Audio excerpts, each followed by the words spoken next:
go for some routine inquiries into this corner from Soundgarden. We welcome Chris Cornell. Welcome to the show. It's great to have you here. Thank you so much. Now, I only have one. it is. I've got the lot here. Very nice to have somebody who's actually got a record. I love a record. Can I get it out and just smell it? I wish you would, because I have not seen this. I don't think any of us have. You've not seen this? No, it's a little you've seen it bootleg I before knocked up me. earlier. Oh, vinyl. Have a sniff at that. Now, what is this? Vinyl. That's a nice, dense quality piece of lovely. vinyl. It's beautiful, isn't it? Yes, Vinyl it is. people to see it, to smell it, live it. Very nice. It's the first record for 16 years. Why? What inspired you to make it after all this time, 16 years? Why? You know, we got in a room together and we were discussing having a long history of recordings and albums and fans that we weren't really in touch with. And it was our responsibility to go out there and reconnect with them. And in that process, we decided, you know, why not make new music? Because that's the funnest thing. Well, since we're doing all the other stuff. Making new music is the funnest thing. Yeah. Great sleeve, this as well. There's a lot of skulls here. It's evil, a little bit evil. Well, not no, completely. I believe, snow. correct me if I'm wrong, but the ancient Greeks used these, I think, Brucranian, and they would hang them on the buildings, sort of the wooden temples, to ward off evil spirits. Is that what you were doing here? Exactly. I thought so. Yes, I just checking. It's a great record. Now, I mean, is it different, but you're playing back together now? Do you have a different atmosphere with one another after all this time? The similarities are what are amazing, I suppose. Like, it makes 15 years seem like not that long.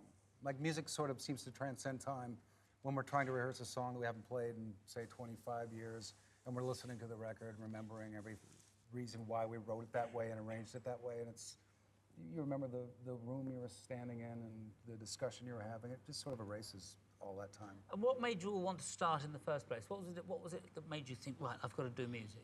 Well, I think we were all big fans of music, and I, for one, believed that if I was good enough and practiced enough and was into music enough as a musician and a writer, that the best band in the world would show up and beg me to be in their band, and that didn't happen.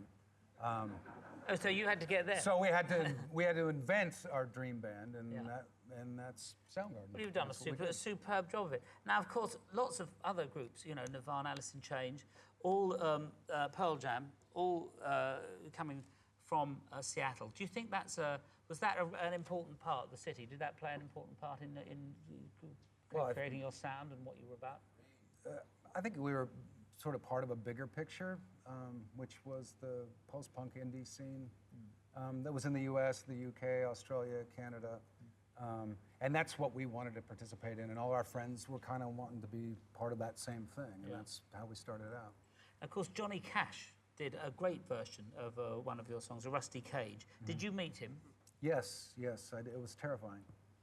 He seemed to be about 11 feet tall, and when he spoke, like, he had a very deep voice, and he was a gentleman, very sweet person, but I was afraid. Fantastic, but he must have he loved that song. He must have loved it to do it. Yeah, he was great. You've also been part of a unique, very special club of people that have recorded a James Bond theme. Ah, yeah. Which is Casino Royale. Had you been a James Bond fan before doing that? Yeah, you know, I was a huge Sean Connery fan, and I was a huge Live and Let Die by Paul McCartney fan of the song. And that, to me, was the biggest reason to want to be a part of it, because I wanted to be on a list that Paul McCartney was on, That's right. Whatever that is. Yeah, well, the list with loads of them, Adele, Louis Armstrong, you name it, John Barry. Did you know where the 007 comes from? No. Well, Ian Fleming lived in Kent, and the bus, I think this is it, from Dover to Deal or from Dover to London was the 007. Really? Yes. Is that true, or? Yes, as true as anything is true-ish, you know. Do you have any James Bond gadgets that you take on tour with you, or? Just a respirator.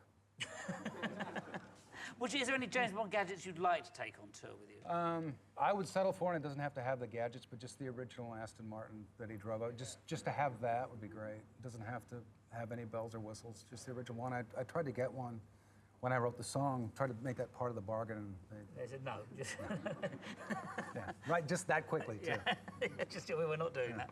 Well, it's great having you here. The band is sounding marvellous. Thank you for joining us. Chris Cornell. Great to see you.